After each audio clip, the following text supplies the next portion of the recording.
喂，你好，是李先生吗？我是婚介所的小芳啊。前几天看到您相亲资料里写着着急结婚。是这样的，有位方女士感觉和您挺合适的，托我约您聊聊。方女士是江西人，您也是江西本地人吧？那太有缘了。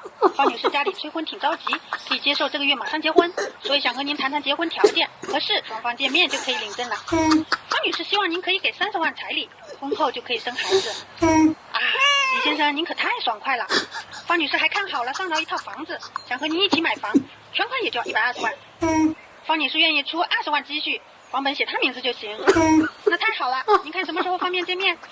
李先生您别一直啊，您那么爽快，见面您俩有眼缘就可以去领证了。方女士可漂亮了。又您倒是说个见面时间啊。